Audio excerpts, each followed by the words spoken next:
All right, Mr. Ahmed here for day 2 of the box and whisker plots. What we're going to do today is analyze what the box and whisker plots actually tell us. And a couple terms we want to be familiar with is the range. Keep in mind the range is taking the greatest value minus the smallest value. So the big whisker minus the small whisker. The interquartile range is going to be found by taking quartile 3 minus quartile 1. So that's the range inside the box. All right. And then the median's right in the middle. Now, a couple things about what this box and whisker does is it separates the data into 4 different parts. We have 25% of the data, or a quarter of it, is in the first whisker. Another 25% is in between quartile 1 and the median, and another 25% between quartile 3 and the median. So the whole box is 50% of the data, and then the other whisker is 25% of the data. So that's what we will do to interpret it, and let's take a look. Example number 1 says, find and interpret the range. So the range is found by taking the biggest number minus the smallest. So let's see, the greatest value is 300, and the smallest value is 160. And when we take 300 minus 160, we get 140. Now what is this 140? It says that that's the song length, so it's 140 seconds. So the box and whisker plot in this case represents the lengths of songs in seconds, kind of a tongue twister there, that's played by a rock band at a concert. So for part B, where we describe the distribution of the data, what we're going to look at is we're going to look at the first 25%, the middle 50%, and the upper 25%. So 25% of the songs, I had to draw this one down here so I had more room to write. So 25% of the songs are between 160 and 220 seconds.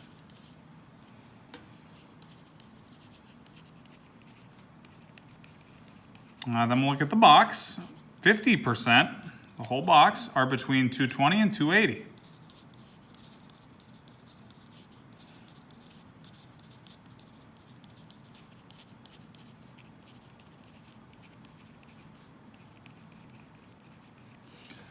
All right, and then the last 25% is between 280 and 300.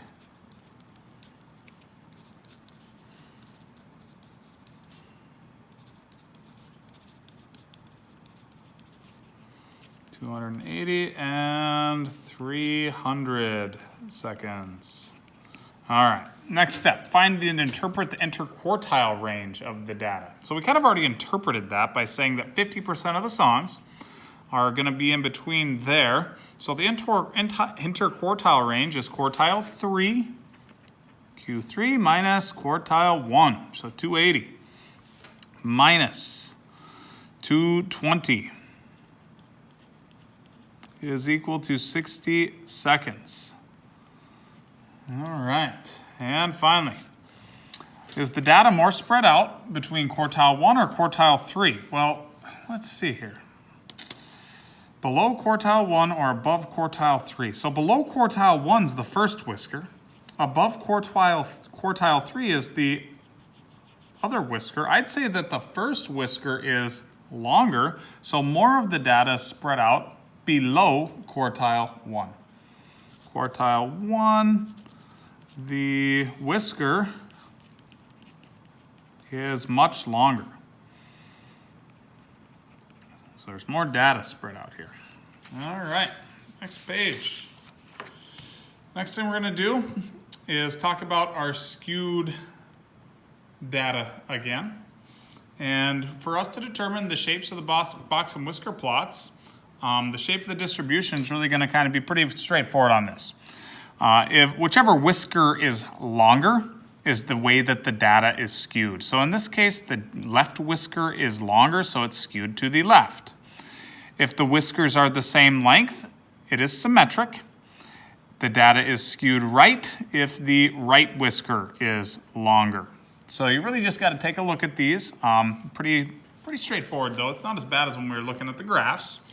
It's not backwards like those were. So Identify the shape of each distribution. So we have two different box and whiskers on one graph. We have our class's test scores and a friend's class's test scores. So let's see here. Which one, let's identify the shape first. Let's do your class. All right, with our class, it looks like the left whisker is longer, so it is skewed left. Now your friend's class, the whiskers are the same length. If the whiskers are the same length, it is symmetric.